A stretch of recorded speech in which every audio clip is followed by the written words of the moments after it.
ఈరోజు special curry capsicum egg curry. చాలామంది capsicum అంటేనే మొహం చిట్లిస్తారు కదండి. అలాంటి వాళ్ళకి కూడా నచ్చే విధంగా క్రేజీ కాంబినేషన్తో మన స్టైల్లో రెడీ చేసేద్దాం. వచ్చేయండి. Welcome back to my channel. It's your Mary Raj. ముందుగా కర్రీకి కావాల్సిన ఉల్లిపాయ, పచ్చిమిర్చి, టమాటీ, క్యాప్సికమ్ను కట్ చేసి పెట్టుకుందాం.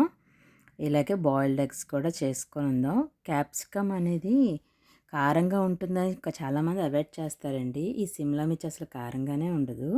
ఇప్పుడు పొయ్యి వెలిగించి బాండీ పెట్టి 2 టేబుల్ స్పూన్ ఆయిల్ వేసి కొద్దిగా పసుపు వేసుకొని ఉడకబెట్టుకున్న గుడ్లు ఘాట్లు పెట్టి లైట్ గోల్డెన్ కలర్ వచ్చేంత వరకు ఎగ్స్ని ఫ్రై చేసుకొని పక్కకు తీసి పెట్టుకుందామండి. కట్ చేసి పెట్టుకున్న ఆనియన్స్, పచ్చిమిర్చి, కరివేపాకు వేసుకొని ఫ్రై చేద్దామండి. ఇవి బేగా మగ్గడానికి పించ్ ఆఫ్ సాల్ట్ వేసుకొని వేపుకుందాం. ఇక ఇలా గోల్డెన్ బ్రౌన్ వస్తుంది కదండి. ఇప్పుడు కొద్దిగా అల్లం వెల్లుల్లి పేస్ట్ పచ్చివాసన పోయి మనం కట్ చేసి పెట్టుకున్న టమాటీ, కొద్దిగా పసుపు, కారం, ఒక టేబుల్ స్పూన్ గరం మసాలా వేసి మూత పెట్టి 5 నిమిషాలు మగ్గనిద్దాం.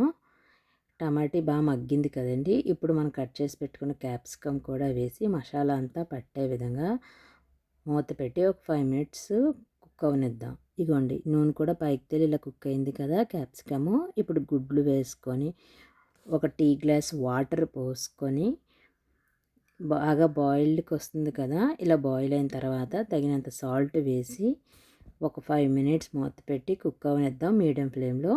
ఇదిగోండి మన కర్రీ రెడీ అయిపోయింది. మీరు ట్రై చేసి ఎలా వచ్చిందో కామెంట్ చేయండి. Thank you for watching.